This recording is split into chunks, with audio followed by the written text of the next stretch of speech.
காமராசர்களின் புகழ்வணக்க பொதுக்கூட்டத்தில் தலைமையேற்று நடத்தி கொண்டிருக்கிற எமது அண்ணன்மார்களே, வீட்டில் இருக்கிற சான்றோர் பெருமக்களே, கூடி நிற்கிற தாய் தமிழ் சொந்தங்களே, உங்கள் அனைவருக்கும் எமது பணிவான வணக்கம்.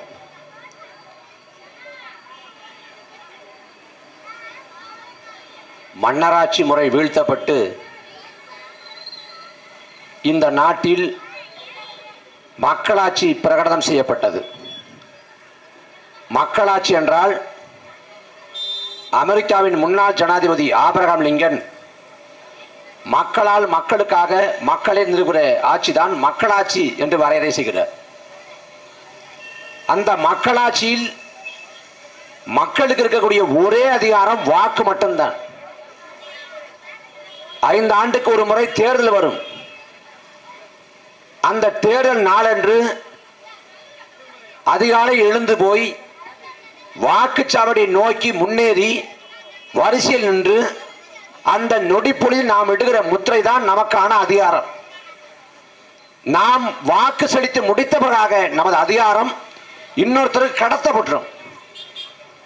நமது வாக்கை பெற்று ஒருவர் சட்டமன்ற உறுப்பினராக, பாராளுமன்ற உறுப்பினராக மாறிவிடுவார்.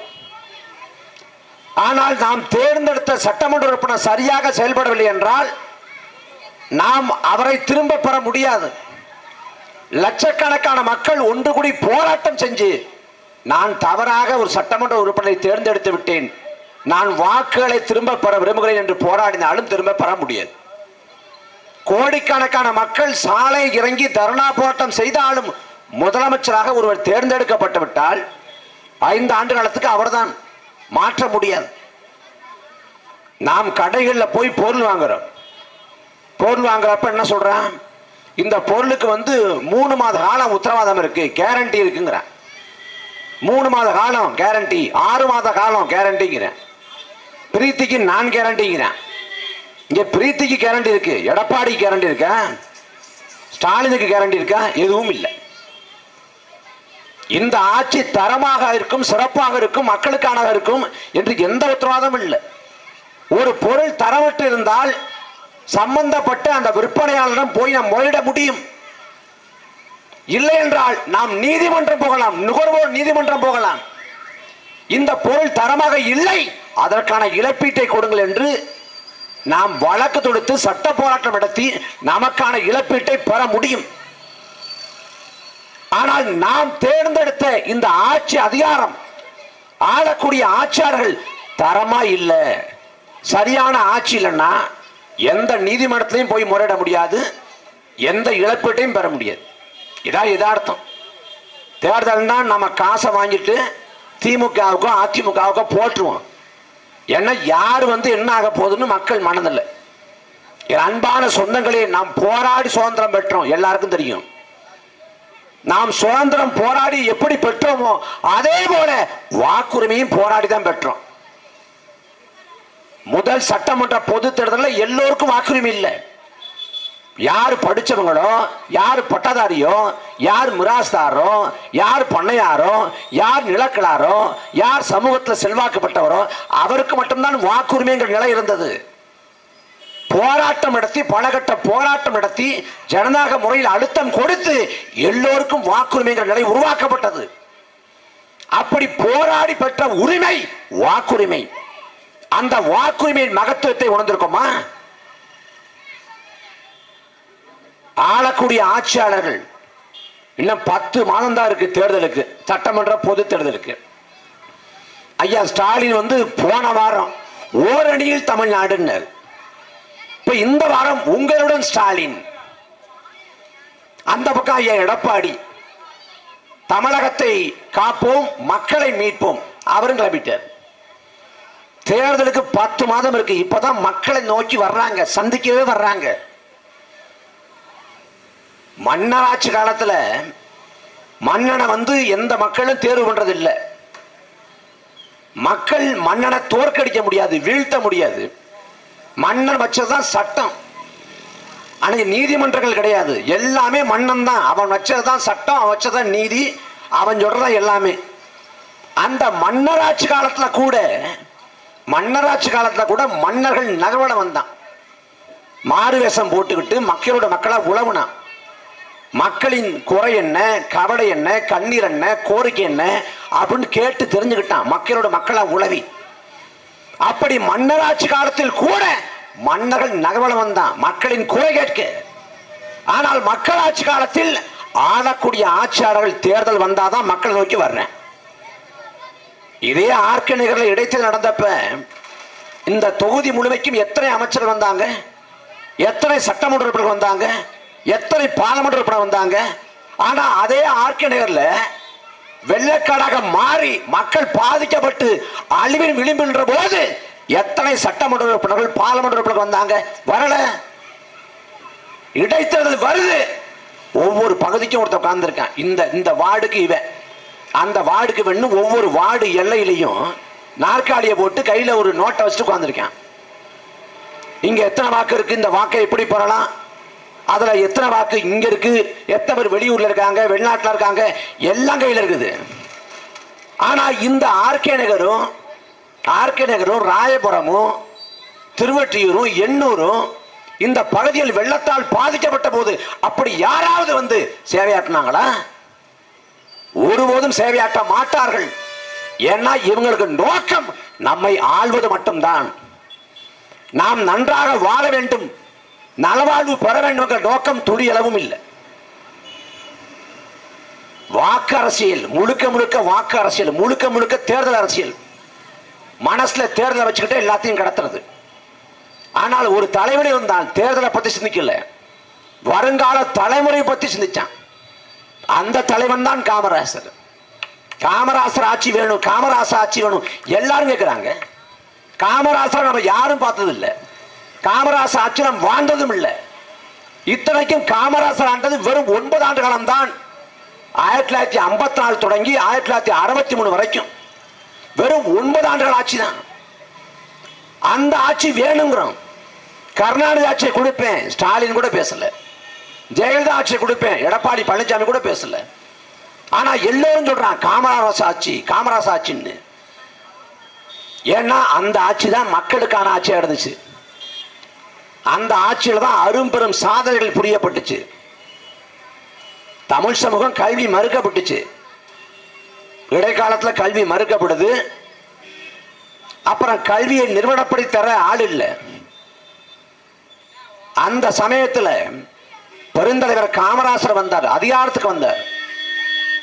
1000 ஆண்டுகால தமிழ் சமூகம், சோழர் காலம், பிற்கால சோழர் காலம், பாண்டியர் காலம், கலப்பர் காலம், நாயக்கர் காலம், சங்க காலம் என்று 1000 ஆண்டு காலத்தில் நிறுவனப்படுத்தி கொடுக்கப்படாத கல்வியை காமராசர் என்ற பெருந்தலைவன் மக்களுக்கு கொடுத்தான். அவன் பள்ளிக்கூடம் கட்டிட்டான். பள்ளிக்கூடம் கட்டி பிள்ளைகள் போகணும், சோறு ஓடணும், நிதி இல்ல, கஜானாவில் காசு இல்ல. அப்ப என்ன சொல்றாரு காமராசர்? இருக்கிற வரைக்கும் மக்களுக்கு சோறு போடுங்க, பிள்ளைகளுக்கு சோறு போடுங்க, இல்ல நான் பிச்சை எடுத்து வர்றேன். அவை கூட பாடினா கற்கை நன்றே கற்கை நன்றே, பிச்சை புகழும் கற்கை நன்றேன்னா. பிச்சை எடுத்தாலும் படிடா பேராண்டின்னா. ஆனால் இந்த தலைவன் நம்மை பிச்சை எடுக்க வைக்கல, அவன் பிச்சை எடுத்து நமக்கு கல்வி புகட்டினான். தமிழ்நாடு முழுக்க மாநாடு போட்டார் காமராசர். எந்த மாநாடு போட்டார்? காங்கிரஸ் கட்சியின் மாநாடு போட்டாரா? இல்லை, கல்வி சீரமைப்பு மாநாடு போட்டார். ஒரு மாநாடு 2 மாநாடு 150க்கும் மேற்பட்ட இடங்கள்ல கல்வி சீரமைப்பு மாநாடு போட்டு மக்களை கூப்பிட்டு மக்களோட கடந்தாய்வு செஞ்சு இந்த பிள்ளைகளுக்கு சோறு போடணும், நீங்க முடிஞ்சதை கொடுங்க, காசு இருக்கவங்க காசை கொடுங்க, காசு இல்லையா அரிசி பருப்பை கொடுங்க, இல்ல சமைச்சு போடுங்க, இல்ல அதுவும் முடியலையா விறகாவது கொடுங்கன்னு மக்கள்கிட்ட கையேத்தினாரு. பள்ளிக்கூடத்துக்கு மேஜை கொடுங்க, பெஞ்சு கொடுங்க, ஏதாவது கொடுங்கன்னு மக்கள் துணையோடு 150க்கும் மேற்பட்ட கல்வி சிறப்பு மாநாடுகளை போட்டு ஒட்டு மொத்தமா அன்னைக்கு காலகட்டத்தில் 7 கோடி ரூபாய் மக்களிடம் கையேந்தி 7 கோடி ரூபாய்க்கு திட்டங்களை தீட்டி, முடியாது, வாய்ப்பு இல்லை, இந்த திட்டம் வெற்றிகரமாக அமைவதற்கு சாத்தியம் இல்லை, நிதி ஆதாரம் இல்லை என்று சொல்லப்பட்ட போது அதை சாதித்து காட்டினார் பெருந்தலைவர் காமராசர். என்ன அவருக்கு உயரிய நோக்கம் இருந்துச்சு.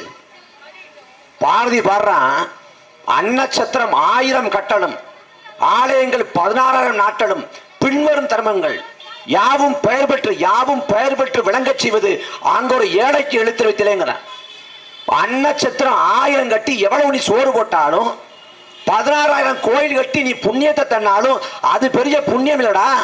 ஒரு ஏழைக்கு எழுத்தறிவித்தல் தான் தலை சிறந்த தர்மம் புண்ணியம் என்று பாடினான் பாரதி. அந்த பாரதியை கூட்டுக்கிணங்க கல்வியை கொடுத்த தலைவன் பெருந்தலைவர் காமராசர். அவர் ஆட்சி காலத்துல ஒட்டு மொத்தமா தமிழ்நாட்டோட நிதிநிலை அறிக்கையோட மதிப்பீடுங்கிறது 47 கோடி. இன்னைக்கு 4 லட்சம் கோடி. தமிழ்நாடு அரசோட நிதிநிலை அறிக்கையோட மதிப்பீடு 4 லட்சம் கோடி. 4 லட்சம் கோடி இன்னைக்கு. அன்னைக்கு இருந்தது வெறும் 47 கோடி தான். அவர் ஆட்சி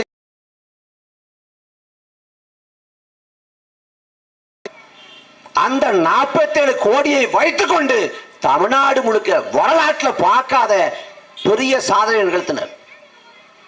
தமிழ்நாடு முழுக்க அணை கட்டப்பட்டிருக்கா எல்லாம் காமராசர் அதிமுக ஆட்சி காலத்தில். செல்லூர் ராஜு அப்படின்னு ஒருத்தர் வசந்தர்குள்ள கொடுத்த வீணா போன தெர்மோகோலாட்டை அள்ளிட்டு போய் வைகை அணையில போட்டுட்டு நீர் ஆவியாகிறத தடுக்க போறேன். ஒரு தலை சிறந்த திட்டம். நாசா விஞ்ஞானிகள் சொன்னாங்க இந்த திட்டத்தோட ஒட்டுமொத்த மதிப்பீடு 10 லட்சம். இந்த வீணா போன தெர்மோகோலாட்டை 10 லட்சம். ஆனா காமராசர் அன்றைக்கு அந்த வைகை அணையை கட்டணம்னு திட்டமிடப்பட்டு 2 கோடிக்கு மேல செலவாகும் அப்படின்னு மதிப்பிடப்படுது. 2 கோடிக்கு மேல ஆகும் மதிப்பிடப்பட்டு 25 லட்சத்தை மிச்சப்படுத்திட்டாரு. எவ்வளவு திட்ட மதிப்பீடோ அதை விட 25 லட்சம் மிச்சப்படுத்திட்டாரு. மிச்சப்படுத்த தொகையில பக்கத்துல ஒரு பூங்கா கட்டிட்டாரு. இன்னைக்கு நான் அணையே கட்டாம ஒட்டு மொத்தமா ஆட்டையை போட்டு உட்கார்ந்துருப்பேன். தன் தாயை பக்கத்துல சேர்த்துக்கங்க. தன் தாயை யோசிச்சு பாருங்க. அவருக்கும் திருமணம் பண்ணும் ஆசை இருந்திருக்கும். திருமணம் பண்ணலாம் யோசிக்கிறாரு. நாடு விடுதலை படைய பெறட்டும், விடுதலை அடைஞ்ச பிறகு பார்த்துக்கலாம் அப்படின்னு தள்ளி போடுறாரு. அதுக்குள்ள வயசாயிருது. இனிமே என்ன பண்ண போறோம், இந்த மக்களுக்காக வாழ்ந்து செத்து போகணும் முடிவு பண்ணி மக்களுக்காக சாகுறாரு. அந்த தலைவன் கடைசி வரை தன் தாயை தன்னோடு சேர்த்துக்கல. வீட்டில் அவர் தங்கச்சி தன்னோட வச்சிருந்திருக்கலாம். சென்னையில் தன் தாயை சென்னையில் உட்கார வச்சிருக்கலாம், தன்னோட தங்க வச்சிருந்திருக்கலாம். ஆனா ஒருபோதும் செய்யல. ஏன்னா தாயை தன் பக்கத்துல வச்சுக்கிட்டோம்னா, தன் வீட்டில் வச்சுக்கிட்டோம்னா தாயை பார்க்கணும் சொந்தக்காரன் வருவான். சொந்தக்காரன் வீட்டில் உட்காருவான். அவன் தொலைபேசி எடுத்து 4 பேருக்கு அழைப்ப போடுவான். அப்ப தேவையில்லாத சிக்கல் வரும். அதிகாரம் தவறாக பயன்படுத்தப்படும் என்று சொல்லி தன் தாயை தன்னோடு சேர்க்கல. அவர் தங்கச்சி மகன்களுக்கு பேரன்களுக்கெல்லாம் கல்யாணம் பண்றப்ப காமராசர் பேரை பத்திரிகையில போடக்கூடாதுன்னு சொல்லியிருக்காரு. ஏன்னா எந்த இடத்துலயும் அதிகாரம் தவறா பயன்படுத்தப்படக்கூடாதுங்கிற நல்ல எண்ணம், உயரிய சிந்தனை. அதே போல விருதுநகர்ல தாய்க்கு மட்டும் தனியாக நீர் இணைப்பு கொடுத்த போது தண்ணி பிடிக்க கஷ்டப்படுறாங்கன்னு சொல்லிட்டு அவர் வீட்டுக்கு நேரடியா தண்ணி பிடிக்கிற அந்த இணைப்பை கொடுத்துட்றாங்க. யாரு? முதலமைச்சரோட தாயாருக்கு. அதுக்கு போய் பார்க்கிறப்ப கோவப்படுறாரு. மற்ற எல்லா தாய்களும் போய் வீதியில தண்ணி பிடிக்கிறப்ப உனக்கு மட்டும் என்ன, அந்த தண்ணி இணைப்பை ரத்து பண்ண சொல்லுங்கிறாரு. முதலமைச்சரின் தாயார் போய் வீதியில் நின்று தண்ணி பிடிச்சா வரலாற்றில் இப்படி செய்தி நம்மளால கேள்விப்பட முடியுமா? இன்னைக்கு கவுன்சிலர் புருஷன் என்ன பாடுபடுத்துறான் தமிழ்நாடு முழுக்க? வார்டு கவுன்சிலரோட புருஷன் என்ன பாடுபடுத்துறான்? வட்ட செயலாளர் என்ன பாடுபடுத்துறான்? ஆனா முதலமைச்சராக இருந்த போதும் கூட எந்த இடத்திலும் அதிகாரத்தை தவறாக பயன்படுத்தல. இன்னைக்கு இருக்காங்கல்ல, தயாநிதி மாறன் மத்திய அமைச்சா இருக்கப்ப அவர் மத்திய அமைச்சராக இருந்ததுக்காக அவருக்கு பல தொலைபேசி இணைப்பு கொடுக்கப்படுது. அந்த தொலைபேசி இணைப்பை பூரா என்ன பண்றாங்க, பூமிக்கு அடியில கொண்டு போய் சன் தொலைக்காட்சி கொண்டு போய் பல கோடி இழப்பை எடுத்துட்டாங்க. கேபிளை திருடி அரசு கேபிளை திருடி பல கோடி இழப்பை எடுத்துட்டாங்க. இன்னைக்கு நடக்குது. ஆனா அன்னைக்கு கற்பனைக்கும் எட்ட முடியாத ஒரு வாழ்க்கையை வாழ்ந்திருக்கார் பெருந்தலைவர் காமராசர். முற்றும் துறந்த துறவிகள் ஆதிசங்கரர், பட்டினத்தார் போன்றவங்க, அவங்க எல்லாத்தையும் துறந்தாங்க. பொன்னாசை, பொருளாசை, மண்ணாசை, ஆசை, இன்பம் எதுவுமே இல்லாம துறவர வாழ்க்கை வாழ்ந்தாங்க, துறவர வாழ்க்கை. ஆனால் எல்லாவற்றையும் துறந்த அந்த துறவிகள் கூட தன் தாயோடு இருந்த அன்பையும் பிணைப்பையும் துறக்கல. ஆனால் பெருந்தலைவர் காமராசர் தன் தாயோடு இருந்த பிணைப்பையும் அன்பையும் கூட கொஞ்சம் தள்ளி வச்சு தன் மக்களுக்கு தாய் போல சேவையாற்றினார். அவரை பார்த்து ஒருத்தன் கவிஞன் பாட்டு போடுறேன். பெயர் சொல்ல பிள்ளை இல்லையே உனக்கு, பெயர் சொல்ல பிள்ளை இல்லையே உனக்கு, அதனால் என்ன, பள்ளி செல்லும் பிள்ளைகள் எல்லாம் உன் பெயரைத்தானே சொல்லுகிறதுன்னு. அப்படி வாழ்ந்த ஒரு தலைவன். கற்பனைக்கு விட்டாது இப்படி எல்லாம் வாழ முடியுமான்னு. காமராசர் நேர்மையோடு இருந்தார் நாம் படிக்கிறோம், நாம் வியப்படையோம். இப்படி எல்லாம் நேர்மையா வாழ முடியுமான்னு நீங்க சிந்திச்சு பாருங்களேன். காமராசரோட தங்கச்சி மகனோ அக்கா மகனோ தவறு பண்ணிடுறாரு, அடிதடியில் ஈடுபட்டுறாரு. அவரை கைது பண்ண வேண்டிய சூழல் வருது. காமராசர்கிட்ட போய் சொல்றாங்க, இது மாதிரி தம்பி இது மாதிரி பண்ணிட்டாரு, என்ன பண்றது அப்படின்னு. கொஞ்சம் கூட யோசிக்காம கைது பண்ணி உள்ள போடு, அவன் மேல தவறு இல்லைன்னா சட்டப்பூர்வமா அவன் விடுதலை ஆகட்டும், மற்றபடி எதுவும் தலையீடு பண்ணாதுன்னு சொல்லிட்டு தன் சகோதரியின் மகனை சிறைக்கு அனுப்பினார் பெருந்தலைவர் காமராசர். அக்கா மகனுக்கு மருத்துவ சீட்டு காமராசர் பரிந்துரைக்கவே இல்லை. அவனுக்கு தகுதி இருந்தா அவன் மருத்துவ சீட்டு பெறட்டும், இல்லைன்னா வேண்டான்ட்டு. இப்படியெல்லாம் வாழ முடியுமா? நெறிமுறையோடு, இவ்வளவு அறச்சிந்தனையோடு, இவ்வளவு நேர்மையோடு மக்களுக்கு கொஞ்சம் கூட தடம் பெறலாது வாழ முடியுமா என்று யோசிக்கலாம். அப்படி வாழ்ந்தார் காமராசர், நேர்மையோடு இருந்தார். அதே போல காமராசர் பக்கத்தில் இருந்த ஆட்கள் எல்லாம் நேர்மையோடு இருந்தாங்க. காமராசர் குடும்பம் இல்லை, பிள்ளை குட்டி இல்லை. ஆனா காமராசர் அமைச்சருடைய அமைச்சராக இருந்த ஐயா கக்கன் குடும்பம் இருந்துச்சு, பிள்ளை குட்டிகள் இருந்துச்சு, தேவைகள் இருந்துச்சு. ஆனால் கடைசி வரை காமராசர் போலவே நேர்மையாக வாழ்ந்து செத்து போனார். அமைச்சராக இருந்தார், காவல் அமைச்சராக இருந்தார், உள்துறை அமைச்சராக இருந்தார். அந்த கக்கன் பிற்காலத்தில் தேர்தலில் தோத்து போறாரு. தேர்தலில் தோத்து போன பிறகு அரசு பிறந்த போனாரு முன்னாள் அமைச்சர். கடைசியில் முடக்க நோயால பாதிக்கப்பட்டு கோட்டக்கல் மருத்துவமனைக்கு சிகிச்சைக்கு போறாரு. காசு முடிஞ்சிருது. அரசு மருத்துவமனை வராண்டாவில் கிடந்தாரு. யாரு? முன்னாள் அமைச்சர் கக்கன். அதே போல காமராசர் அமைச்சராக இருந்த ராமையானு ஐயா புதுக்கோட்டையை சேர்ந்தவர். சென்னையில இறந்து போய் புதுக்கோட்டை கொண்டு போறது காசு இல்ல. ஈம சடங்கு, இறுதி சடங்கு பண்ண காசு இல்ல. மக்கள்கிட்ட போய் பிச்சை எடுத்தாங்க. இறந்து போயிட்டா ஈம சடங்கு பண்ணணும், காசு கொடுங்கன்னு. காமராசர் அமைச்சராக இருந்தவருக்கு ஈம சடங்கு பண்ண காசு இல்ல. அவ்வளவு எளிமை, அவ்வளவு தூய்மை. அதே போல காமராசர் அமைச்சராக இருந்த லூர்தம்மான்னு ஒரு கன்னியாகுமரியை சேர்ந்த ஒரு பெண்மணி, ஒரு பெண்மகள். அவங்க அநாத ஆசிரமத்தில் அநாதை போல இறந்து போனாங்க. தனக்குன்னு எதுவும் சேர்த்து வைக்கல, தனக்குன்னு எதுவும் பதுக்கி வைக்கல, கொள்ளை அடிக்கல, அதிகார முறைகேடு செய்யல. அவ்வளவு உண்மையா வாழ்ந்தாங்க. காமராசர் வாழ்கிற காலத்துல திமுக இன்னைக்கு முறையும் அன்னைக்கும் அவதூறு பரப்புறாங்க. காமராசர் பெரிய பங்களாவில் வாழ்றாரு, கோடி கணக்கா சொத்து வச்சுக்கிட்டு எளிமை வேஷம் போடுறாரு அப்படின்னு. காமராசர் மறைந்தார், எதுவும் சொத்துன்னு இல்லை. அப்ப எழுதினாங்க அன்னைக்கு, காமராசர் இறந்தார், அவர் வீட்டை உரிமையாளர் எடுத்துக்கொண்டார், அவர் பயணம் செய்த வாகனத்தை கட்சி எடுத்துக்கொண்டது, அவர் உடலை நெருப்பு எடுத்துக்கொண்டது. ஆனால் காமராசர் என்ற பெயரை வரலாறு எடுத்துக்கொண்டதுன்னு. வரலாற்றில் இப்படி ஒரு தலைவன் வாய்க்கப்பட மாட்டான் என்று நாம் எண்ணி மெய் சிலுக்கிற அளவுக்கு வாழ்ந்த தலைவன் காமராசர். கவியரசு கண்ணதாசன் பாட்டு பாடுறாரு காமராசர் பார்த்து, தங்கமே தன் பொதிகை சாரலே சிங்கமே என்று அழைத்து, சிறுநாட்டு தாய் தவிர சொந்தம் என்று எதுவும் இல்லை. அவருக்கு மனைவியும் இல்லை, துணைவியும் இல்லை. மாட மாளிகைகள் தோட்டங்கள் எதுவும் இல்லை. கொடநாடு தோட்டம் இல்லை, போயஸ் தோட்டம் இல்லை. ஆண்டு கையில் ஓடி இருக்கும் அதுவும் உனக்கு இல்லையே காமராசன் பாடினார். பிச்சை எடுக்கக்கூடிய, மக்களிடம் கையேந்தக்கூடிய ஒரு பிச்சைக்காரன் கூட கையில ஓடுங்கிற ஒன்ன சொத்தா வச்சிருப்பான். அந்த ஓடு கூட இல்லாம, எந்த சொத்தும் இல்லாம செத்தாக, மக்களுக்கு சொத்தாக செத்து போனிய காமராசன் கவியரசு கண்ணதாசன் வருந்தி பாடினார். அப்படிப்பட்ட தலைவன். அந்த தலைவன் உளவிய நிலம் இந்த நிலம். அதே போல நமது ஐயா ஜீவானந்தம் ஒப்பற்ற மக்கள் போராளி. குடிசையில பிறந்த குடிசையில இறந்து போறாரு. கடைசி வரைக்கும் எளிமை, நேர்மை, தூய்மை, இதை தாண்டி வேற ஒண்ணுமே இல்லை. அப்படி காமராசரும் ஜீவானந்தமும் வாழ்ந்த இந்த நிலம். ஆனா அரசியல் இன்னைக்கு எவ்வளவு பால்பட்டு நிக்குது. எவ்வளவு மோசமா இருக்கு. என்ன கொடுமைன்னா, நாட்டை ஆளக்கூடிய ஆட்சியாளர்கள் ஊழல்வாதிகளா மாறிட்டாங்க, கண்முன்னே தெரியுது. அதை தாண்டி கொடுமை, மக்களையும் ஊழல்வாதிகளா மாத்திட்டாங்க. ஒரு நாட்டில் பிரதமர் சரியில்லை அப்படின்னா அந்த நாட்டை கூட காப்பாத்திடலாம். ஒரு நாட்டில் முதலமைச்சர் சரியில்லை, அந்த நாட்டையும் காப்பாத்திடலாம்.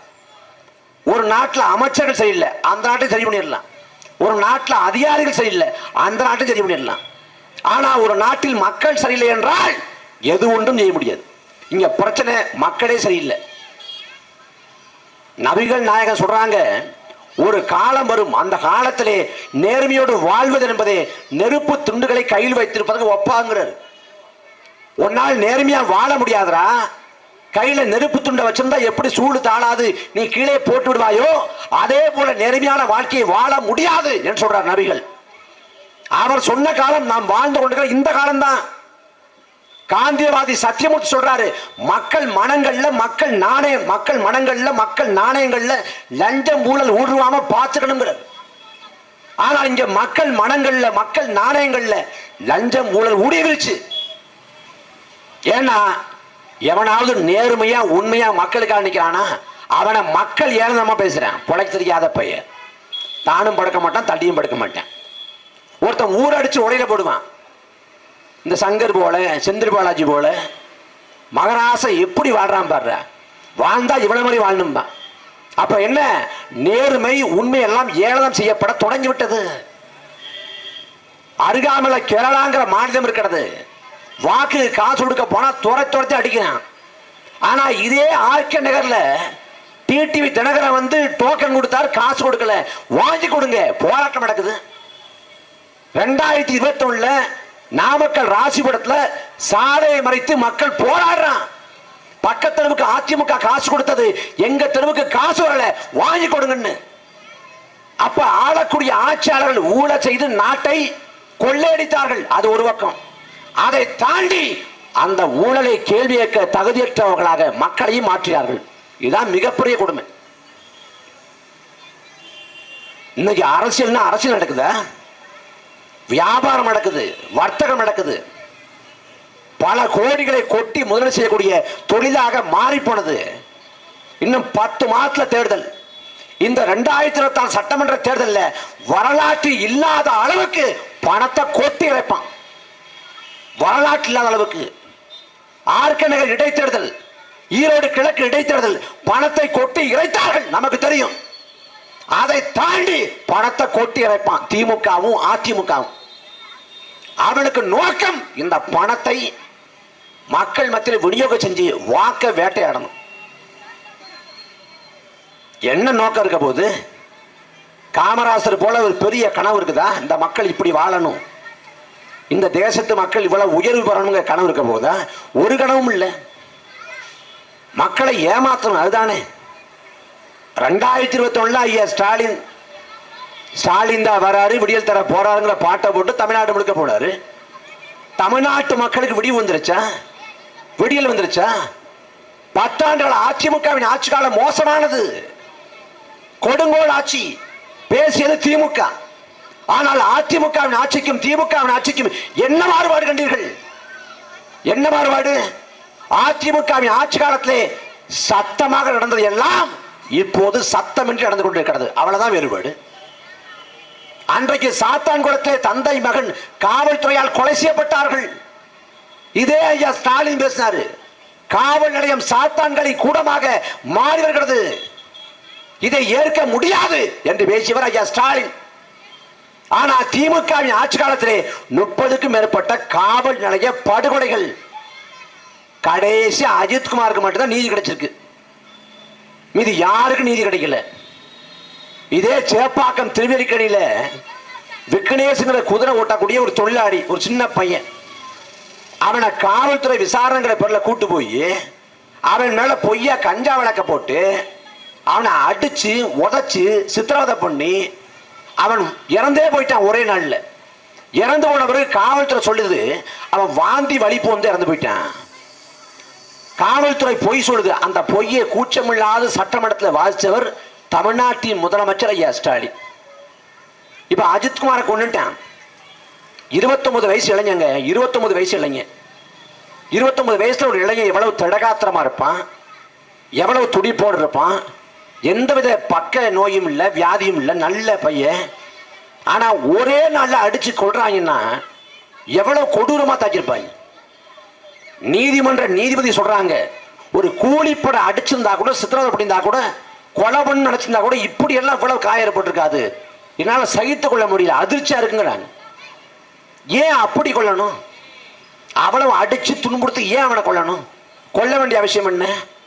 ஒரு பொய்யா ஒரு வழக்க போட்டு, பொய்யா ஒரு வழக்க சொல்லி, வழக்கு கூட போடல, பொய்யா வழக்குன்னு பேர்ல அவனை கடத்தி கொண்டு போய் 3 இடத்துல வச்சு அடிச்சு உதச்சு சித்திரவதை பண்ணி ஒரே நாள்ல இறந்து போயிடுறேன். தொடக்கத்துல இந்த திமுக அரசு அதை மூடி மறைக்க முயற்சி பண்ணுது. நாம் தமிழக கட்சி களத்துக்கு போய் எல்லா கட்சிகளும் பேச தொடங்கி, நீதிமன்றம் கண்ணம் தெரிவிச்சு, சமூக வலைதளம் தொடங்கி, காட்சி ஊடகம் வரைக்கும் எல்லாரும் பேச ஆரம்பித்த பிறகு தவிர்க்கவே முடியாத ஒரு சூழல்ல நாங்க கைது பண்றோம், நாங்க சிபிஐ விசாரணைக்கு மாத்துறோம் அப்படின்னு மாத்துறாங்க. அதுவும் ஐயா ஸ்டாலின் வந்து அந்த பையனோட அம்மா கிட்ட பேசுறப்ப நடந்து போச்சுமா, சாரிம்மா, ஒரு உயிருக்கான மதிப்பீடு இவ்வளவுதான், நடந்து போச்சுமா, சாரிம்மா, அலட்சியமா சர்வசாதாரணமா சொல்லிட்டு கடந்து போற. ஏன் நடக்குது? முதல்ல அடித்து கொள்ளலாம்ங்கிற எண்ணத்தை காவல்துறைக்கு விதைத்தது யார்? அந்த எண்ணத்தை கொடுத்தது யாரு? இதே சென்னையில கைது செய்யப்படுற எத்தனை பேர் கை கால காவல்துறை முறிக்குது. காவல்துறை முறிச்சிட்டு ஒரு கதை சொன்னோம், கழிவறையில வடிச்சு விழுந்துட்டாங்க. ஒருத்தர் கைது செய்யப்படுறாருன்னா 24 மணி நேரத்துக்குள்ள அவர் சிறைப்படுத்தப்படணும், இது விதி. நீதிபதி முடிவு எடுத்து அவரை சிறைப்படுத்தணும். அப்ப எப்படி பார்த்தாலும் அவர் கழிவறை பயன்படுத்துவார்னா அந்த காவல் நிலையத்தில் மிஞ்சி போனா 3 முறை 4 முறை பயன்படுத்தலாம்.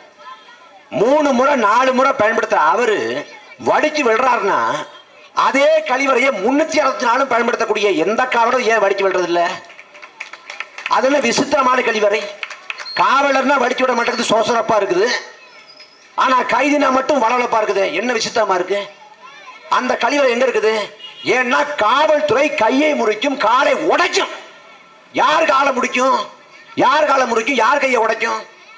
எவன் கேட்க நாதியற்றவனோ, எவன் அதிகார பின்புலம் இல்லாதவனோ, எவன் பழங்குடி மகனோ, யார் ஆதி தொல்குடி மகனோ அவன் கையை முறிப்பான், அவன் காலை முறிப்பான். ஒரு மயிலாப்பூரை சேர்ந்த ஒருத்தனை கை காலை முடிச்சிருவியா? ஒரு மயிலாப்பூரை சேர்ந்த ஒருத்தனை, ஒரு மேட்டுக்குடி ஒரு பணக்கார வீட்டு பிள்ளை, அவன் கை காலை முடிச்சிருவியா? நீ சத்தம் இல்லாம வணக்கம் வச்சு அனுப்பி வச்சிருவான். அஜித்குமார் கொலை செய்யப்படுற அதே நிகழ்வு நடந்த அதுக்கு 10 நாளைக்கு முன்னாடி இதே மெரினா கடற்கரையில ஒரு காவலர் நிற்கிறாரு. அந்த காவலர் மேல சரக்க போட்டுட்டு ஒருத்தன் வாகனத்தை ஏத்துவது போல ஒரு போக்கு காட்டுறான். பிறகு தப்பிச்சு போயிடுறான். அந்த காணொளி சமூக வலைதளங்கள்ல பரவுது. அடுத்த நாள் பார்த்தா அவன் பேரை சொல்றாங்க ஒழிய அவன் முகத்தை காட்டல, அவன் யார் என்னன்னு சொல்லல. அவன் விட்டாங்க. கேட்டா மயிலாப்பூர் தெரிய விடுது. அப்ப மேல்தட்டு வர்க்கம், பணக்காரன், அதிகார வர்க்கத்துக்கு நெருக்கமான நீ சல்யூட் வச்சிடற, கண்டுக்க மாட்டேங்கிற. ஆனா வட சென்னையில, ராயபுரத்துல, எண்ணூர்ல, தண்டையார்பட்டியில ஆதி தொல்குடி மகன்னா நீ போன் பேசுறது. காவல்துறைக்கு இந்த அதிகாரத்தை யாரா கொடுத்தா? யார் கொடுத்தா? காவல்துறை மக்கள் வரி படத்துல மக்களுக்காக இயங்க வேண்டிய ஒரு படை, அவ்வளவுதான். உங்களுக்கு கொம்பு முளைக்கல, நீங்க வானத்தை வந்து குதிக்கல, என்ன வேணாலும் பண்ணலாம். இதே சென்னையில வந்து விருகம்பாக்கத்துல ஒரு பொதுக்கூட்டம் நடந்துச்சு. அந்த பொதுக்கூட்டத்தில் திமுகவை சேர்ந்த 2 பொறுக்கிகள் பெண் காவலர் தப்பா நடந்துக்கிட்டான். பெண் காவலர்கிட்ட தப்பா நடந்துகிட்ட அந்த திமுகவை சேர்ந்த 2 பொறுக்கி கை கால் உடைஞ்சா அவன் பாத்ரூம் வெடிச்சு விழுந்தானா? விழமாட்டான்.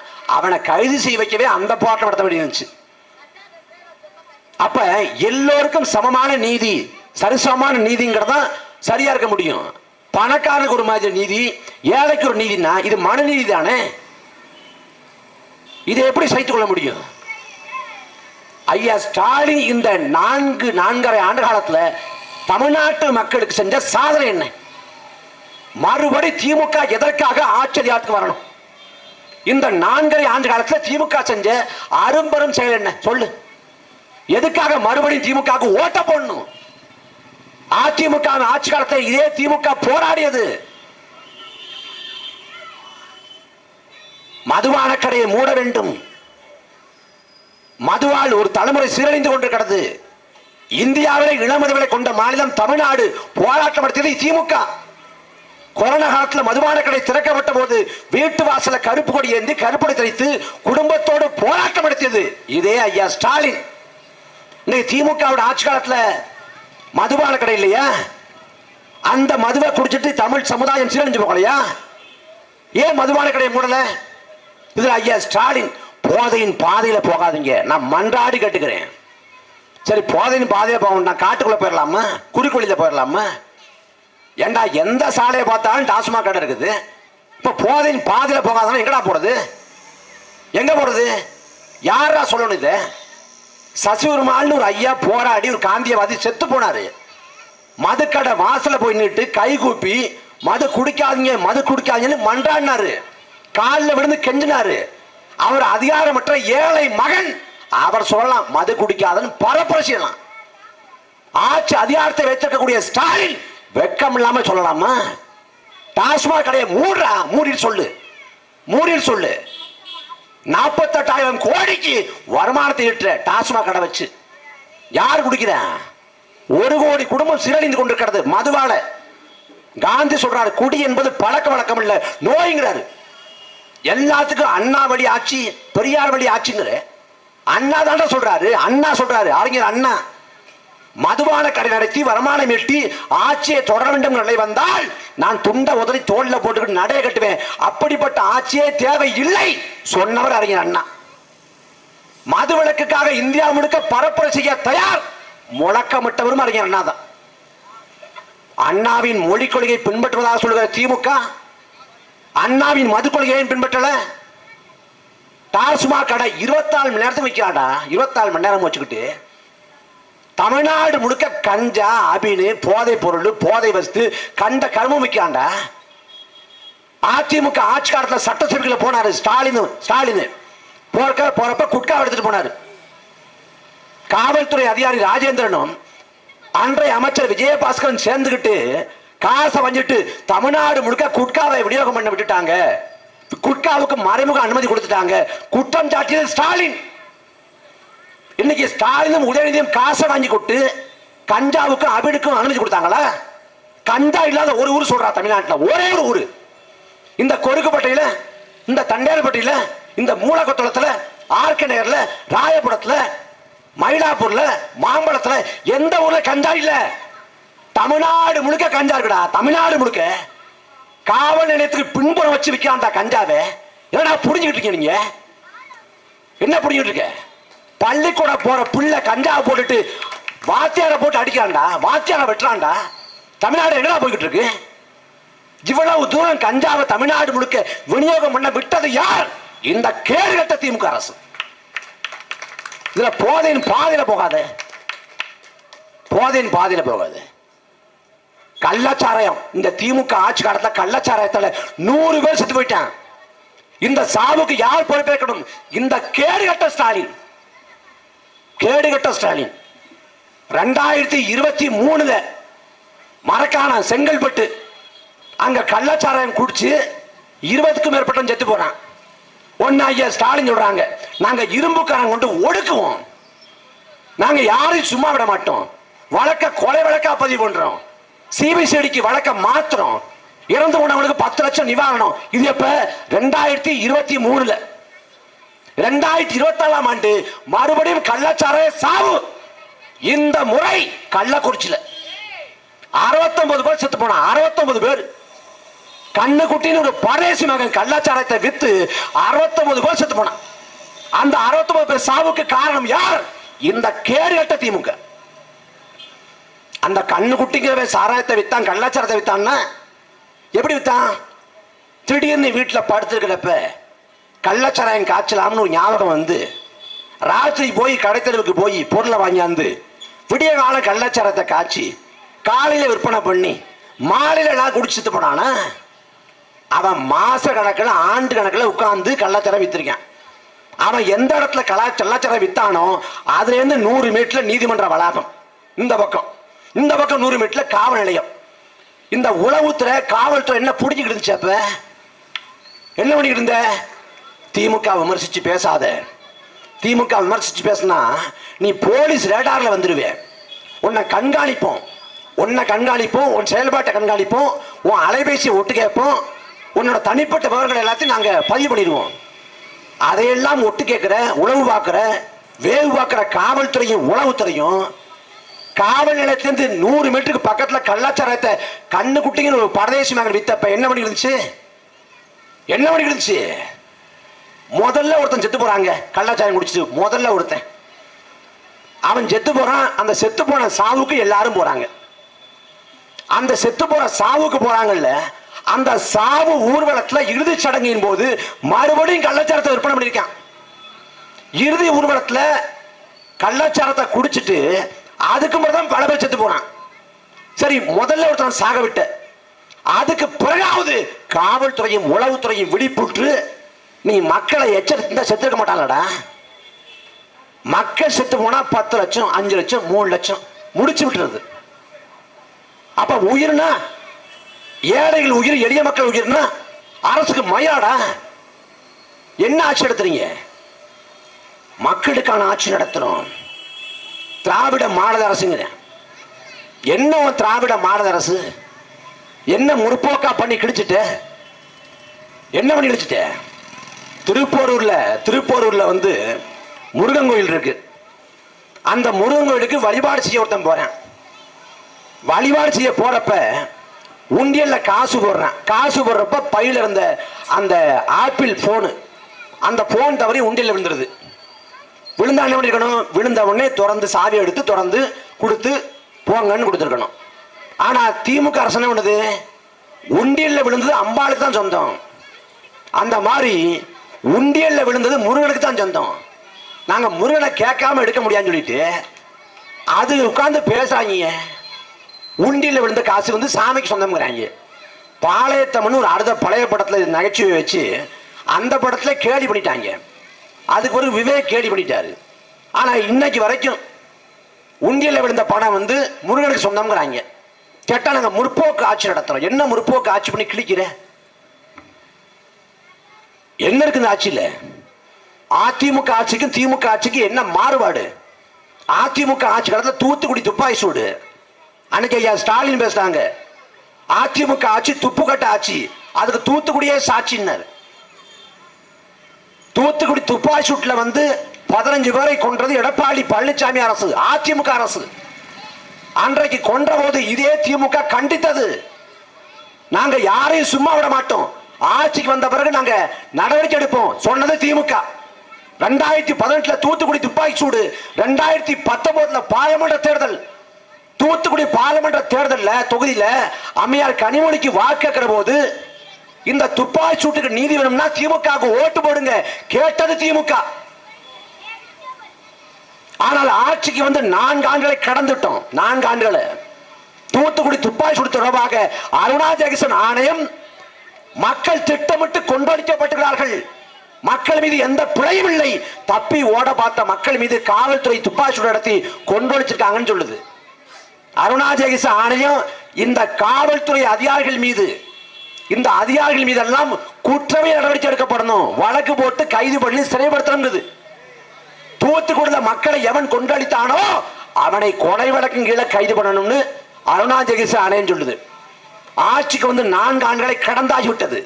இதுவரை தூத்துக்குடி துப்பாக்கி சூடு தொடர்புடைய யாரையும் திமுக அரசு ஏன் கைது பண்ணல? ஏன் கைது பண்ணல? எவன் கொலை செய்ய சொல்லி உத்தரவு போட்டானோ அதில் தொடர்புடைய அதிகாரி சைலேஷ்குமார் யாதவ்ங்கிற ஒரு காவல்துறை அதிகாரி. அந்த காவல்துறை அதிகாரிக்கு பதவி உயர்வு வழங்கியிருக்கிறது இந்த கேடுகட்ட திமுக அரசு. இதான் மக்களை பத்தி அக்கறையா? அதிமுக ஆட்சி காலத்தில் 8 வழிச்சாலை திட்டத்தை ஏற்க மாட்டோம், மத்திய அரசின் திட்டம் என்று சொல்லி மாநில அரசு அனுமதிக்க கூடாது, விவசாயிகளை வந்திக்க கூடாது பேசியது ஸ்டாலின். ஆனால் திமுக ஆட்சி காலத்தில் அதே 8 வழிச்சாலை திட்டம் அனுமதிக்கப்படுகிறது. பரந்தூர்ல போராடுறான் ஓராண்டுக்கு மேலாக விவசாயிகள்.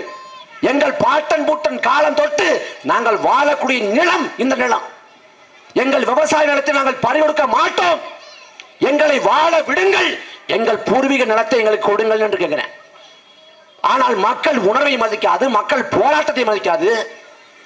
பரந்தூர்ல நாங்க விமான நிலையம் அமைச்சே தீர்வோம் சொல்றது இதே திமுக அரசு.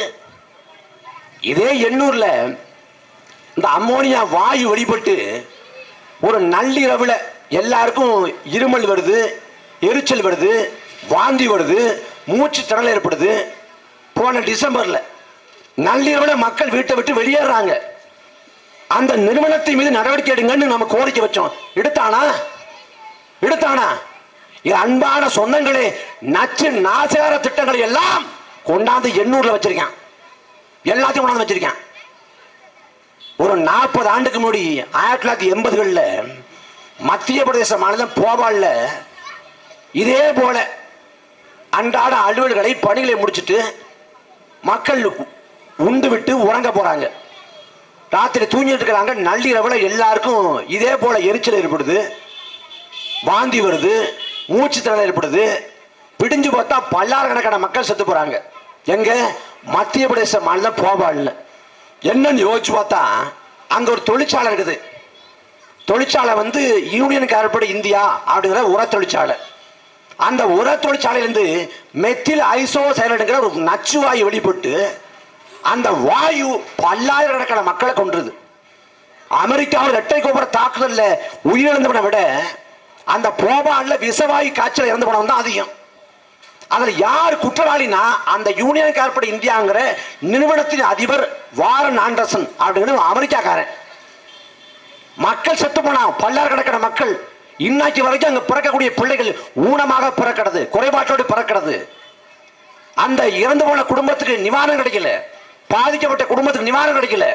ஆனா அது தொடர்புடைய அந்த முதலாளி வாரன் ஆண்டர்சன் எந்தவித ஒரு தண்டனையும் அனுபவிக்காது, ஒரு நாள் கூட சிறைப்படுத்தப்படாது, அமெரிக்காவுக்கு தப்பி ஓடி போனான்.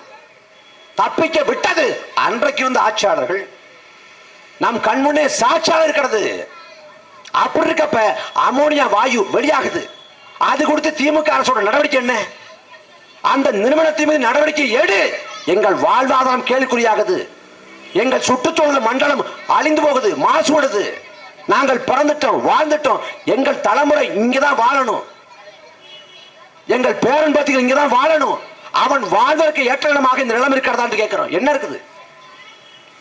எதை பத்தி கவலை இருக்கு? எதை பத்தி அக்கறை இருக்குது? ஆனா இந்த திமுகவுக்கு தான் ஓட்டு போடணும், இந்த அதிமுகவுக்கு தான் ஓட்டு போடணும்னா இந்த பேரவலத்தை என்ன சொல்லி தொலைப்பது?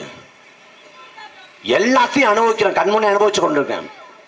கிருபானந்த வாரியார் சொல்றாரு, போதிக்கும் போது புரியாது, பாதிக்கும் போது புரியுது. நாம் இவ்வளவு பாதிக்கப்பட்டும், இவ்வளவு அழிவுக்கு உள்ளாக்கப்பட்டும் நமக்கு புரியல. என்ன பண்றது? வாக்க சர்வசாதாரணம் போடுறது, திமுக போடுறது இல்ல அதிமுக போடுறது. கேட்டா நான் பக்கா திமுக, நான் பக்கா அதிமுக, பரம்பரையா திமுக, தலைமுறையா அதிமுக. நீ என்ன பக்கா திமுக?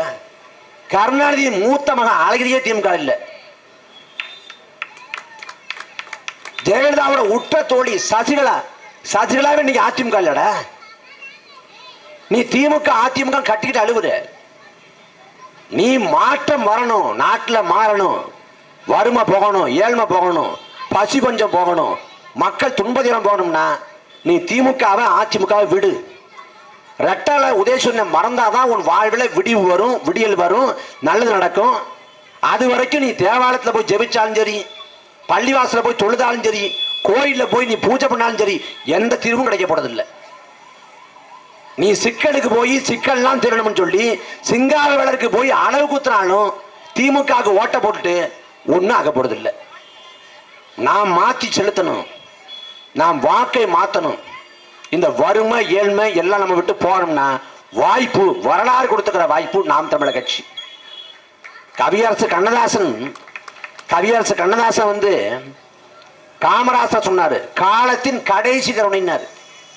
காலம் ஒரு முறை கடைசியாக கருணையுற்று இருக்கிறது, பயன்படுத்திக் கொள்ளுங்கள். அதே போல வரலாற்றின் கடைசி வாய்ப்பு நாம் தமிழர் கட்சி.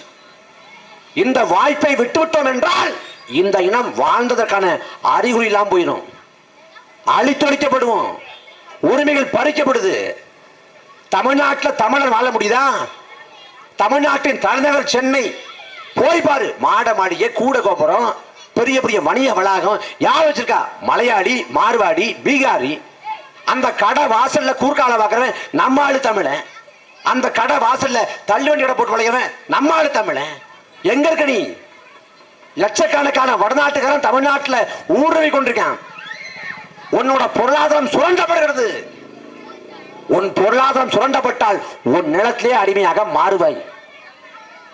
வெள்ளக்காரன் நாட்டை பிடிச்சா 300 ஆண்டு ஆண்டான்னா அவன் துப்பாக்கி முனையில, பீரங்கி முனையில நம்மளை அடிமைப்படுத்தல. அவன் ராணுவத்தின் மூலமாக போர் தொடுக்கல, எல்லையை ஆக்கிரமிக்கல. கிழக்கிந்திய கம்பெனியை கொண்டு வந்து வணிகம் செஞ்சான் இந்த நாட்டில். அன்னைக்கு 30 கோடி மக்கள் தொகை வணிகம் செஞ்சான். வணிகத்தின் ஊடாக இந்தியாவின் பொருளாதாரத்தை கைப்பற்றினான். 30 கோடி மக்களை வெறும் சில 100 பேர் ஆண்டான். அதுவும் ஓராண்டு 2 ஆண்டுல 300 ஆண்டு ஆண்டான். நாம் பொருளாதாரத்தை நம்ம இழந்து விட்டால் நாம் அடிமையாக மாறி போவோம். இன்னைக்கு தமிழ்நாட்டில் நமது பொருளாதாரம் நம்ம கிட்ட இல்லை. எப்படிப்பட்ட இனம்? வாழ்வாங்கு வாழ்ந்த இனம். நாம் ஏந்திருக்கிற இந்த புலிக்கொடியை நாம் பாட்டன்கள் ஏந்தினார்கள். ராஜராஜ சோழனும் ராஜேந்திர சோழனும் கரிகால் பெருவள சோழனும் ஏந்தி நின்றார்கள். ராஜேந்திர சோழன் கடாரம் கொண்டான் என்று பெயர் பெற்றான். மலேசியாவில் இருக்க கடாரம், அந்த மலேசியாவில் இருக்கிற கடாரத்தை வென்றுவிட்டு கடாரம் கொண்டான் என்று பெயர் பெற்றான். ராஜராஜ சோழை இந்த இந்தியா, இலங்கை, பர்மா, மாலத்தீவு, Singapore, Malaysia, Thailand, Vietnam, Cambodia என்று உலகின் பல்வேறு நாடுகளை வென்றுவிட்டு மன்னாதி மன்னனாக வளம் வந்தான். அவன் பேர் இல்ல ராஜராஜங்கிறது, பட்டம். அவன் பேர் அருள்மொழிச்சேரன். மன்னனுக்கெல்லாம் மன்னன், மன்னாதி மன்னன் பொருள். நம் முன்னோர்கள், நமது பாட்டன்கள் 1000 ஆண்டுக்கு முன்பாக எந்த இடத்திலே அரசாக கால் வைத்தார்களோ அதே இடத்தில் 1000 ஆண்டுகளுக்கு பின்பாக நாம் அகதியாக, கூலியாக கால் பதிக்கிறோம். தென்னாப்பிரிக்காவின் வைரச்சுரங்கள்ல, மலேசியாவின் ரப்பர் தோட்டங்கள்ல, இலங்கையின் தேயிலை தோட்டங்கள்ல, மோரிஷியஸின் கரும்பு தோட்டங்கள்ல உலகம் முழுக்க தமிழ் அகதியாக நிற்கிறான், கூலியாக நிற்கிறான். எல்லாவற்றையும் இழந்துட்டோம். காவிரி உரிமை நமக்கு இல்ல, முல்லை பெரியாறு நமக்கு இல்ல, பாலாற்று உரிமை நமக்கு இல்ல, கச்சத்தீவு நமக்கு இல்ல, எதுவும் நமக்கு இல்ல. என்ன இருக்கு நமக்கு? மீன் பிடிக்க போற நடுக்கடலை வச்சு அடிச்சு கொள்றான். ராமேஸ்வரத்துல இல்ல நாகப்பட்டினத்துல, அருகாமையில கேரளா இருக்குது. ஒரு மீனவன் மீது, கேரளாவை சேர்ந்த ஒரு மீனவன் மீது இலங்கை கடற்படை கை வச்சிருமா? வச்ச முடியுமா? கடற்கொள்ளை என்று அடிச்சு 2 கேரளா மீனவனை கொன்னதுக்கு கேரளா அரசு பன்னாட்டு நீதிமன்றம் போனா, சர்வதேச நீதிமன்றம். 2 பேர் செத்து போனதுக்கு பன்னாட்டு நீதிமன்றம் போய் அவன் நீதி கேட்டான். ஆனா 800க்கும் மேற்பட்ட மீனவர்கள் நடுக்கடலே கொலை செய்யப்பட்டிருக்கிறார்கள். அது என்ன நீதி கிடைச்சிருக்கு? ஆந்திராவுக்கு கூலிக்கு மரவட்ட போனா அப்பாவி கூலி தொழிலாளி, மரவட்ட போனவனை செம்மலக்கட்டை கடத்த வந்த கடத்தல்காரன் என்று பழி சுமத்தி காக்கை குருவியை சுடுது போல சொன்று கொண்டொழித்தது அன்றைக்கு சந்திரபாபு நாயுடு அரசு. அதுக்கு என்ன நீதி கிடைச்சிச்சு? உன் சொந்த நிலம் தமிழ்நாடு, தமிழ்நாட்டில் வாழ்ற, ஆனால் உன் உரிமைக்காக, உன் நிலத்தை காக்க போராடினால் இதே அதிமுக அரசு, கடந்த காலத்தில் ஆண்ட அரசு நம்மளை சுட்டு கொள்ளுது. அடித்தால் கேட்க நாதியற்ற அடிமையாக, அனாதையாக மாறி போனோம். நமக்கான அரசியல் அதிகாரம் இல்லை, அரசியல் வலிமை இல்லை. அதை பெறுவதற்கு ஒரே வாய்ப்பு நாம் தமிழர் கட்சி மட்டும்தான். இதை விட்டுட்டோம், வரலாற்றில் இந்த சூழலை விட்டுட்டோம். இனி மீள எழுவதற்கு ஒருபோதும் வாய்ப்பு இல்லை.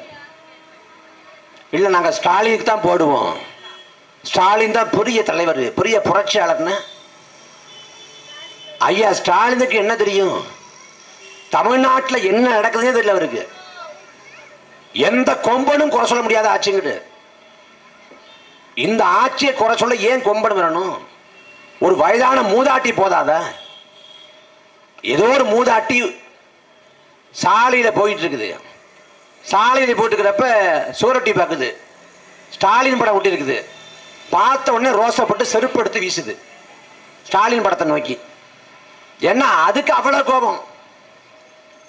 அந்த பாட்டுக்கு நிதானம் விழுந்து அவ்வளவு கோபப்படுது. ஏன்னா அவ்வளவு மோசமா இருக்குது. நீங்க சிந்திச்சு பாருங்களேன். அந்த பாட்டி செருப்படுத்தி வீசின பிறகு அதை ஒருத்தன் காணொலியா பதிவு பண்ணி சமூக வலைதளத்தில் போடுறேன். அவனை பிடிச்சி காவல்துறை விசாரிக்குது. அந்த பாட்டி உனக்கு யாரும் தெரியுமா, உனக்கு அந்த பாட்டிக்கு ஏதாவது தொடர்பு இருக்கா அப்படின்னு. அப்புறம் அந்த பாட்டியை பிடிக்க தனிப்பட. எவ்வளவு பெரிய முற்போக்கான அரசாங்கம். அன்பு சொந்தங்களே, இந்த ஆட்சியோட அவலத்துக்கு சான்று என்ன தெரியுமா? நல்லையில ஒரு பேருந்து போயிட்டு இருக்கு. அந்த பேருந்து போறப்ப ஒரு காவலர், கடைநிலை காவலர் ஏறாரு, சீருடையோட ஏறாரு. ஏறின உடனே நடத்துனர் வந்து பயணச்சீட்டு எடுக்க அப்படின்னு. இல்லை எடுக்க முடியாது, எடுக்காம பயணிப்பதற்கான அதிகாரம் எனக்கு இருக்குங்கிறார். இல்லை எடுத்துதான் ஆகணும் அப்படின்னு அவர் சொல்றார். அந்த நடத்துனருக்கும் காவலருக்குமான அந்த வாய் தகராறு வந்து ரொம்ப போகுது, அதிகமாக போகுது. பிறகு ஒரு வழியே இல்லாமல் படைச்சு எடுத்துட்டு பயணிச்சிடுறாரு. இதை காணொலி காட்சியா வந்து ஒருத்தர் படம் பிடிச்சிடுறான். படம் பிடிச்சு என்ன பண்றான், அதை சமூக வலைதளங்களில் உழவு விட்டுறான். இதை பார்த்த உடனே காவல்துறை என்ன பண்ணுது, எங்க ஆளையை நீ அவமானப்படுத்துவியான்னு சொல்லிட்டு அடுத்த 2 நாள் தமிழ்நாடு முழுக்க பேருந்து நடத்துனர் மீது, ஓட்டுநர் மீது வழக்கு. என்ன வழக்கு? உன் சட்டையில பொத்தான் போடல, உன் மேல வழக்கு. வண்டியை வந்து 2 இன்ச்சு தள்ளி அடித்திருக்க, உன் மேல வழக்கு. சீட் பெல்ட் போடல பஸ்ல, நீ வண்டியில சீட்டே ஒழுங்கா இல்லைங்க, அது ஏன் பிரச்சனை இல்லை, உன் மேல வழக்கு. இப்படி 2 நாள் வழக்க போடுறாங்க. என்னடா விசித்திரமா இருக்கு, திடீர்னு வழக்க போடுறாங்க. என்னாச்சு? வழக்கமா மாச கடைசியில வண்டியில போறவங்களாம் நிறுத்தி பயணம் போடுவாங்க. இப்ப என்ன பஸ்ஸுக்கே பயணம் போடுறாங்க, ரொம்ப காசு தட்டுப்பாடோ அப்படின்னு நமக்கு சந்தேகம் வந்துச்சு. அப்புறமா தெரியுது அந்த நெல்லை சம்பவம் தான் காரணம். அப்புறம் பார்த்தா அந்த சம்பந்தப்பட்ட காவலரையும் சம்பந்தப்பட்ட நடத்தனையும் கூப்பிட்டு ஒரு மாடியில 2 பேரையும் எதுக்கு நிக்க வச்சு, ஒருத்தன் கேமராவில் அதெல்லாம் பதிவு பண்ணி, ஒருத்தர் கையில தேநீர் கோப்பை, இன்னொரு கையில தேநீர் கோப்பை, 2 பேரும் தேநீர் கோப்பை நிற்கிறாங்க. நான் உங்களை தப்பா புரிஞ்சுக்கிட்டேன், நானும் தான் தப்பா புரிஞ்சுக்கிட்டேன், நான் அப்படி பேசிருக்க கூடாது, நானும் அப்படி பேசிருக்க கூடாது அப்படின்னு பிரிந்து போன 2 பேரையும், பிரேக்கப் ஆன 2 பேரையும் பேச்ச பாக்கி விட்டு கண்கள் பணித்து இதயம் இணைத்து காதல் கச்சுந்திரிக்கு ஓடி 2 பேரும் கட்டி பிடிச்சி அதை ஒருத்தன் காணொலி காட்சியா பதிவு பண்ணி அப்புறம் சமூக வலைதளங்களை உழவு விடுறேன். உழவு விட்டவன என்ன பண்றாங்க, அப்பாடா வழக்கப்புறம் திரும்ப பெரு, எங்கேயும் வழக்க வேண்டாம், போட்ட வழக்குகளை அப்புறம் ரத்து பண்றாங்க. ஆட்சி நடக்குதா, நாடக கம்பெனி நடக்குதாடா? இந்த மாதிரி ஒரு கேவலம் திரைப்படத்தில் நடக்குமாடா? திரைப்படத்தில் அவ்வளவு கேடுகட்ட ஆட்சி. ஏன்டா தேவையில்லாம வேலை பார்க்குறீங்க? எதுக்கு தேவையில்லாம வழக்க போடுறீங்க? என்ன பிரச்சனை ஒரு முதலமைச்சரால் கேட்க முடியாதா? ஒரு முதலமைச்சரால இதை கூட ஒரு முதலமைச்சர் கவனிக்கலன்னா என்ன புரிஞ்சிட்டு இருக்காரு? அண்ணா பல்கலைக்கழக வளாகம், அந்த வளாகத்துக்குள்ள சரித்திர பதிவேடு குற்றவாளி ஞானசேகரன் ஒரு திமுக சேர்ந்த பொறுக்கி அவன் உள்ள போறான். சரித்திர பதிவேடு குற்றவாளி, சாதாரண இல்ல, சரித்திர பதிவேடு குற்றவாளி. காவல் நிலையத்தில் அவன் படம் ஒட்டப்பட்டிருக்கும். அவனை உளவுத்துறை காவல்துறை கண்காணிக்கணும், இதுதான் விதி. அந்த சரித்திர பதிவேடு குற்றவாளி அண்ணா பல்கலைக்கழக வளாகத்துக்குள்ள பலமுறை போயிட்டு வர்றான். பலமுறை போய் படிக்கிற பெண் பிள்ளையை பாலியல் கொடுமைக்கு உள்ளாக்குறேன். என்ன நோக்கி நியாயமா? அந்த பொறுக்கிக்கு அந்த கல்லூரி வளாகத்துக்குள்ள என்னடா விளங்கி கேட்கணும். ஆனா திமுக என்ன கேட்டான், அந்த நேரத்துல ராத்திரி நேரத்துல அங்க அந்த பெண்ணுக்கு என்ன வழங்கிக்கிறேன். எவ்வளவு பெரிய அயோக்கியத்தனம்! அந்த ஞானசேகரனுக்கு பின்புலத்தில் இருக்கிறது யார்? யார் கொடுத்த துணிவுல அவன் வன்கொடுமை செஞ்சான்? யார் பின்புலத்தில் இருந்தது? மா சுப்பிரமணியனா, சேகர் பாபுவா, இல்ல அந்த அந்த கோட்டூர் பகுதியை சேர்ந்தவரா? யாரு? இது வரைக்கும் பதில் இல்லை.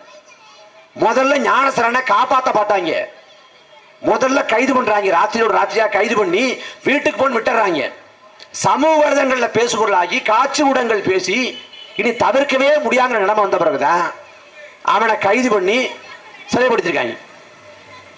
எப்படிப்பட்ட ஆட்சி நிர்வாகம்!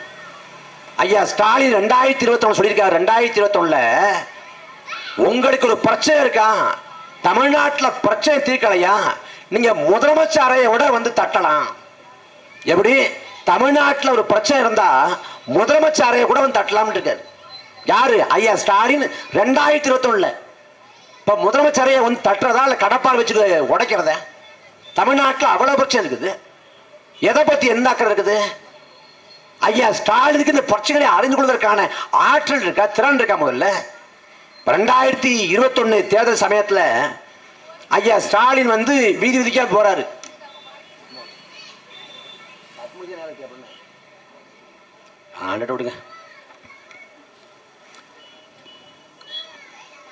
நாட்டில் எல்லாம் சரியா இருக்குது, நான் மட்டும் தான் நேரம் தவறி பேசிட்டு இருக்கேன். இந்த 1/4 மணி நேரம் அப்படி தாண்டி பேசிட்டா இந்த உலகம் அப்படி பிரளயமாயிரும். அண்டார்டிகால பனி பாறை உருகி கடல் மட்டம் உயர்ந்து எல்லாம் வெள்ளக்காடம் ஆயிடும். கஞ்சா விற்கிறான், அது சட்டவிரோதமா இல்லையா? நான் 9:30 மணி தாண்டி பேசுறது சட்டவிரோதம். நான் கஞ்சா விற்கிறது, விடிய விடிய டாஸ்மாக்ல சாராய விற்கிறது, அபின் விற்கிறது, இதெல்லாம் சட்டவிரோதமா இல்லையா? அதையெல்லாம் அந்த அரசு எப்போது முனைப்போடு செயல்பட போகுது? மண்ணை கொள்ளடிக்கிறான், மலையை கொள்ளடிக்கிறான், மலையை தகர்த்து ஏற்றி கொண்டு போறான் அருகாமையில மற்ற மாநிலங்களுக்கு. அது குறித்தெல்லாம் இந்த அரசுக்கும் இந்த காவல்துறைக்கும் இந்த உளவுத்துறைக்கும் எப்போது விழிப்புணர்வு வரும்? 9:30 மணிக்கு மேல பேசக்கூடாது, பேசிட்டா குண்டு வெடிச்சிடுமா? என்னமோ ஒரு கொடுமை. அன்பு சொந்தங்கள், இந்த வாய்ப்பை புரிந்து கொண்டு, வரலாற்று வாய்ப்பை புரிந்து கொண்டு உங்கள் பிள்ளைகளை ஆதரிங்க. இல்ல திமுக வேண்டாம், அதிமுக வேண்டாம், நான் வேற யாருக்காவது போட போறேன். யாருக்கு? விஜய்க்கு போட போறேன். முந்த நாள் ஒரு ஆர்ப்பாட்டம் பண்ணாங்க. ஆனந்தராஜன் தான் கூப்பிட்டாரு. ஆனந்தராஜனை கூப்பிட்டு ஆர்ப்பாட்டம் எப்படி பண்றதுன்னு தாவேக்கா பார்த்து கத்துக்குங்க. 10 மணிக்கு ஆர்ப்பாட்டம் நடத்தி 10:30 மணிக்கு விட்டுட்டாங்க. 11 மணிக்கு வீட்டுக்கு போயிட்டாங்க. நீங்க காலைல 10:10:30 ஆரம்பிச்சு 3 மணி வச்சு நடத்துறீங்க. ஒவ்வொருத்தனும் நீங்க அவ்வளவு நேரம் ஆத்திருக்கீங்க. நாம் தமிழர் கட்சியில ஒரு ஆர்ப்பாட்டம்னா புதுசா வரக்கூடிய ஒரு பேச்சாளர் கூட 10 நிமிஷம் பேசுவார். 3 நிமிஷத்துல முடிச்சுங்க தம்பினாலும் 10 நிமிஷம் பேசுவார். ஏன்னா செய்தி அதிகமா இருக்கும், கருத்து அதிகமா இருக்கும், அந்த கருத்தை சொல்லுங்கிற அந்த முனைப்பு. ஆனா அந்த கட்சியில அந்த கட்சி தலைவரே அவரும் பேசி பேசி பார்க்கிறாரு. 3 நிமிஷத்தை தாண்ட மாட்டேங்குது. என்ன பண்றாரு? வச்சுக்கிட்டு அவஞ்சரம் பண்றாரு. அப்படிப்பட்ட ஒருத்தர் பதாகையில் கையில வச்சிருக்காரு. சாரி வேண்டாம், நீதி வேணும். இது பதாகையில் பேசுறப்ப நீங்க சாரி இங்க கேட்டீங்கல்ல, அதே போல 24 பேருக்கும் சாரி கேளுங்க. ஸ்கிரிப்டை மாத்திட்டாங்க.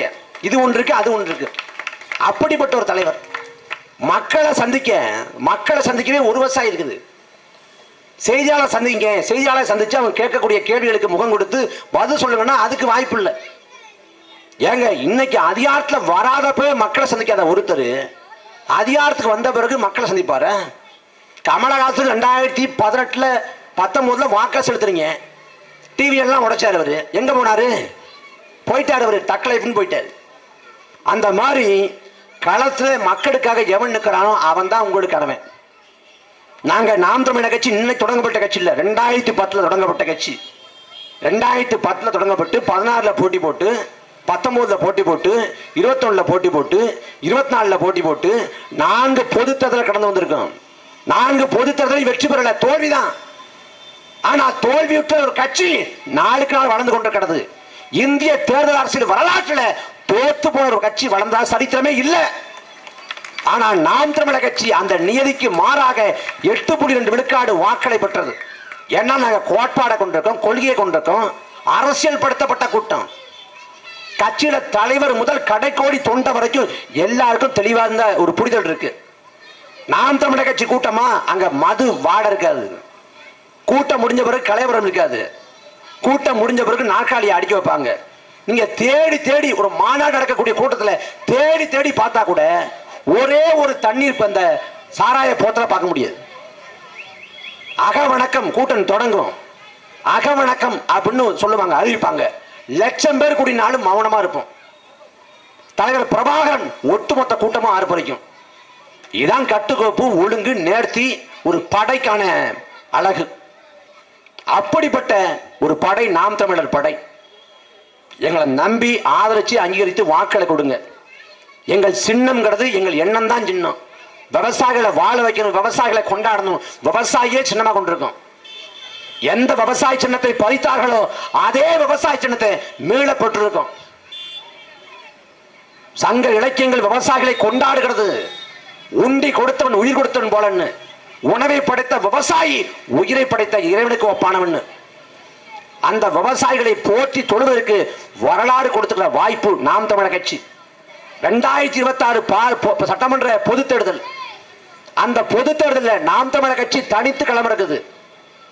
நாம் தமிழர் கட்சி கொண்டிருக்கிற 8.2 விழுக்காடு வாக்களுக்கு குறைஞ்சபட்சம் 500 கோடி கொடுப்பான். 500 கோடி அந்த பணத்தை எல்லாம் உதிர்ந்து விடக்கூடிய ரோமத்துக்கு சமானம் என்று கருதி அதை அலட்சியப்படுத்தி இந்த மண்ணுக்காக மக்களுக்காக சமரசம் என்ற ஒன்றை செய்யாது இந்த பிள்ளைகள் உறுதியோடு நிற்கிறோம். காலகாலமாக யாருக்கும் வாக்கு செலுத்திய நீங்கள் உங்கள் பிள்ளைகளுக்கு வாக்கை தாருங்கள். நாம் தமிழர் கட்சிக்கு யாரு போட்டி? யாரு போட்டி? ஸ்டாலின் போட்டியா? எடப்பாடி பழனிசாமி போட்டியா? நடிகர் விஜய் போட்டியான்னா நாம் தமிழர் கட்சிக்கு எடப்பாடி பழனிசாமியோ ஸ்டாலினோ விஜயோ போட்டி இல்லை. நாம் தமிழர் கட்சிக்கு போட்டி பெருந்தலைவர் காமராசர்.